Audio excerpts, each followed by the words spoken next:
Olha, o fim do mês está terminando com excesso de umidade na região sul, né, Estel? Conta pra gente o que está acontecendo, o que pode vir aí pela frente. A gente vê aqui na imagem de satélite já de cara essas áreas coloridas aqui. As áreas em branco é a presença das nuvens na imagem de satélite, e essas áreas coloridas é o radar indicando aqui até mesmo alguns pontos com chuva forte. Vou dar um zoom. A gente vê aqui que é o norte da Argentina, Paraguai, mas aqui está o Rio Grande do Sul, aqui a região metropolitana de Porto Alegre, onde eu estou, aqui a região oeste, na área de São Borja, aqui Santana do Livramento, Quaraí, nesses municípios da fronteira com o Uruguai, que é a Ribeira, que fica na região já do Uruguai, região aqui de Quaraí. Então, nessas áreas, agora cedo, nós temos pancadas de chuva que já ocorrem desde o final da madrugada, mas olhando a imagem, a gente vê essa grande área aqui de instabilidade, nessa área colorida, que vai fazer esse movimento, vai se deslocar na direção sul do Brasil. Então, nas próximas horas, a tendência é dessa instabilidade avançar pelo oeste norte do Rio Grande do Sul, atinge também o oeste de Santa Catarina e também o oeste do Paraná. Então, toda essa área aqui do oeste, poderemos ter ao longo desta sexta-feira pancadas de chuva, não se descarta chuva forte.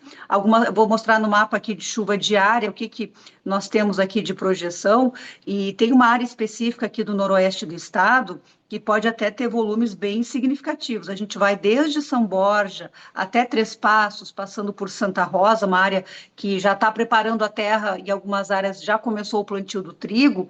Nós temos, então, essa chuva importante, porque é uma área que não tem chovido tanto, e esses volumes realmente eles vêm para repor a umidade do solo. A gente tem essa área aqui 40 milímetros, na área amarelo 30 a 35 milímetros, que inclui aqui Santo Cristo, Horizontina, região do Planalto, Criciúmal, Três Passos, a região de São Luís Gonzaga, indo em direção aqui também a São Borja, e essa chuva também vai se estender até Erechim, região de Passo Fundo.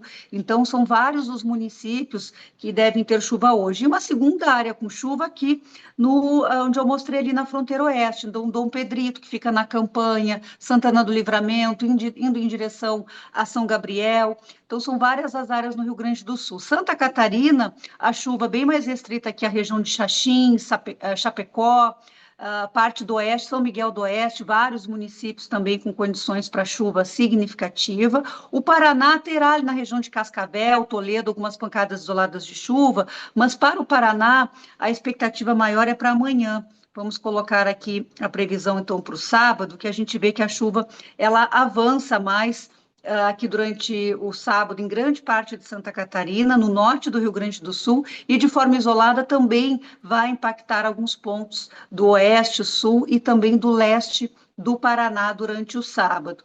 Aqui em Santa Catarina, a gente chama atenção para essa área, que aqui tem Concórdia, Chapecó, indo em direção a Pinhalzinho, São Miguel do Oeste, Maravilha, toda essa área que pode ter durante o sábado, a gente vê no detalhe do Zoom, acumulados de 20 a 25 milímetros. Então, é uma chuva significativa por setor agrícola. A gente sempre reforça que esses milímetros, essa quantidade, esse volume de chuva que aparece aqui na projeção do mapa, ele é um indicativo, é um norte, mas com um potencial de tempestades, porque é uma área de baixa pressão que vai provocar a chuva. Poderemos ter aí alguns temporais, e quando a gente fala em temporais, ele concentra volume de chuva em alguns pontos, André. Então, a gente pode ter 50 milímetros num ponto, 30 milímetros em outro, pode ocorrer alguma situação de raios, até de ocorrência de granizo por conta dessa área de baixa pressão após um período de frio. Então, a dinâmica da atmosfera que a gente conhece pode criar essas condições. O domingo ainda tem muita umidade, aqui a gente está olhando só o campo de chuva, mas depois a gente vai entrar nos municípios, a gente vai observar que até pelo menos a terça-feira devemos ter muitas nuvens, índices de umidade elevados no sul do Brasil, então não necessariamente a chuva nas áreas produtoras, mas a umidade estará muito presente, e aí o agrônomo que orienta o produtor na sua lavoura vai avaliar o que isso significa, como isso pode impactar essas áreas produtoras. E um fator importante, nós tivemos no mês de maio, agora falando já um pouco de junho, Andréia, O mês de maio, ele teve a passagem, a chegada de 3 massas de ar polar. Lembra, a gente teve geada, a gente mostrou aqui Sim, notícias agrícolas, a geada, campos brancos granizo. cobertos de isso, granizo, a gente mostrou também temperatura abaixo de zero em várias cidades gaúchas e catarinenses, até mesmo no Paraná fez frio dessa magnitude, só que agora vai ter uma mudança aí no padrão atmosférico, porque o que provocou esse frio persistente em maio não estará presente em junho. E isso, para o produtor, é uma informação importante, porque o mês de junho, principalmente a primeira metade dele, até por volta do dia 15, o risco de geada é muito pequeno. Então, esse é um ponto importante para quem está nos assistindo agora, sul do Brasil, a probabilidade de geada cai muito nessa primeira metade de junho. Nós tivemos um mês de maio com várias ocorrências de temperatura abaixo de zero e geada, maio, junho já começa diferente nesse aspecto. E mais, vai ser um mês marcado pela umidade. Esse começo de junho aqui no sul do Brasil, em geral, terá muitos períodos de umidade, de cerração. Então, quem pega a estrada, a parte de logística, de escoamento da produção, vai ter esse desafio de bastante nebulosidade, dessa cerração que atrapalha, e temperatura mais alta, principalmente durante as tardes, uma temperatura um pouco mais elevada do que tivemos no mês de maio. E Na chuva, segunda metade, Estael? Desculpa, e chuva também? A chuva ela isso aparece mesmo. também nesse princípio É, do mês? nessa primeira metade do mês, tem chuva lá por volta do dia 7 a 10 de junho, mas a chuva não deve ser lá muito expressiva. Na segunda metade do mês, a umidade começa a retornar e aí sim devemos ter uma maior frequência de eventos de chuva. Então, primeira metade de junho no sul do Brasil, pouco frio, muita umidade, mas em termos de chuva, os acumulados não devem ser tão altos. Segunda metade de junho, uma variação maior da temperatura, o que quer dizer que o frio pode chegar em curtos períodos. Em termos de sensação, aí eu estou falando do frio para a produção, frio com geada. Frio é claro que vai ter 7, 8 graus, 10 graus. Esse frio que a gente sente no sul do Brasil terá, mas não há risco de geada. Na Típico da segunda metade do região, mês, né?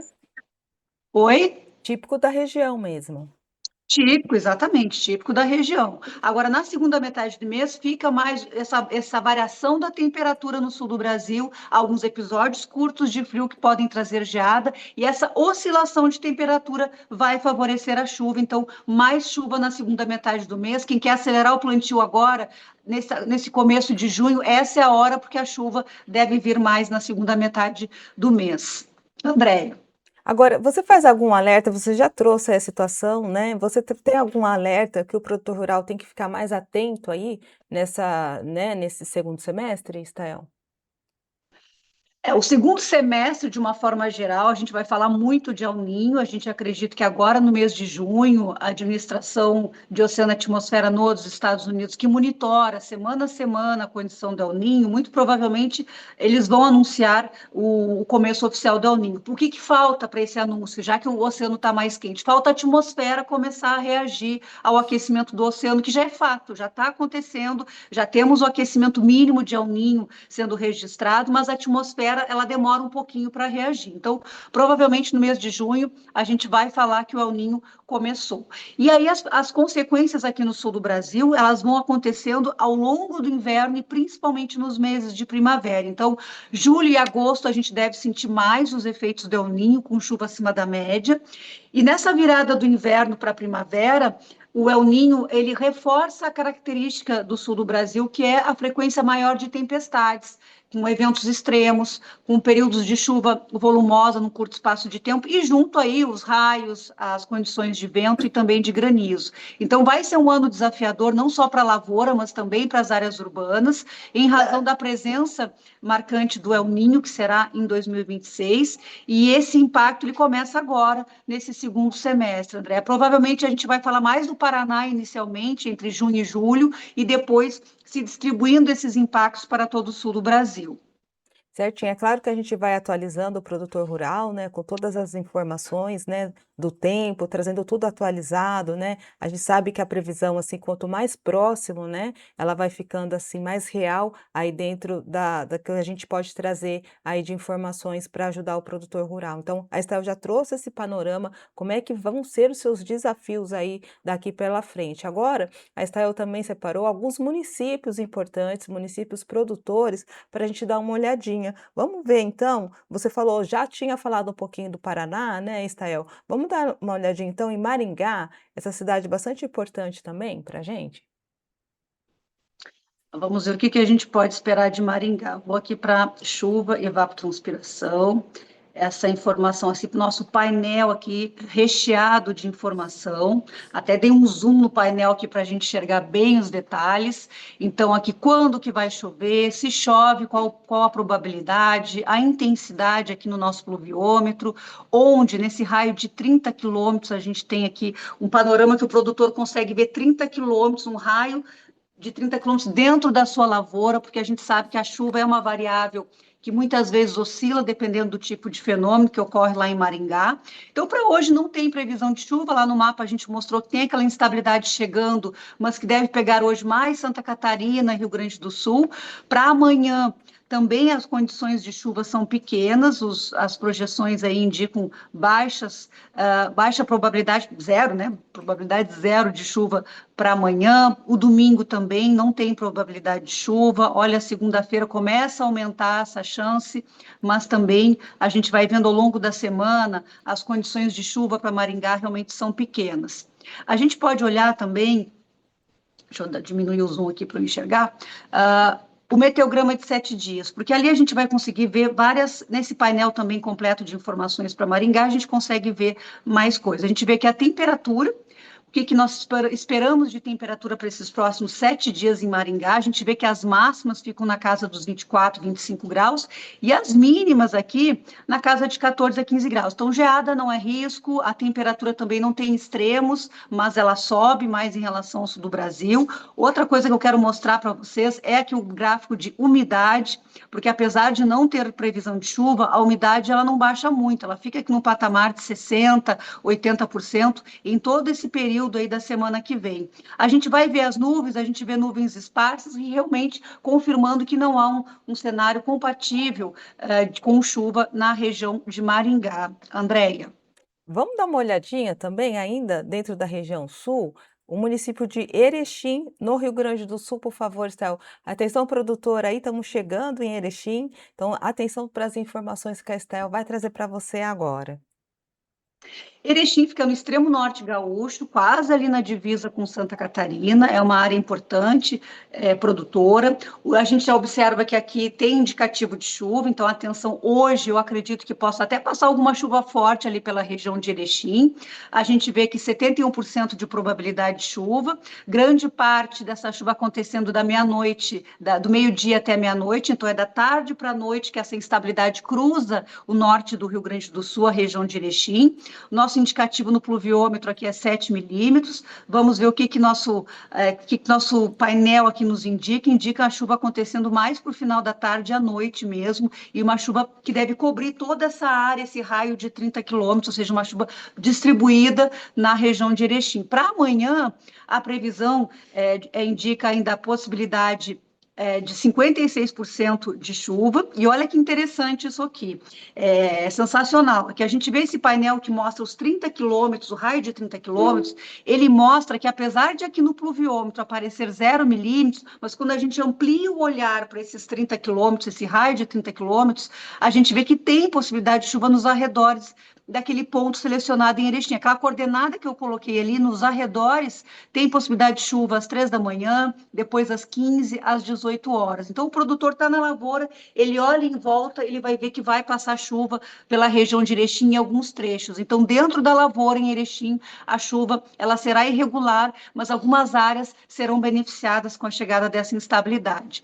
No domingo, também não há perspectiva de chuva, a gente vê que não tem, a probabilidade é baixa, o nosso pluviômetro está vazio e o nosso painel aqui que mostra esse raio de 30 quilômetros também não indica chuva. Então, não tem chuva na segunda-feira, não chove na terça, previsão aí para quarta-feira é também de manutenção de ar seco, e aqui provavelmente lá pelo dia 7 é que começa a aparecer algum sinal de chuva.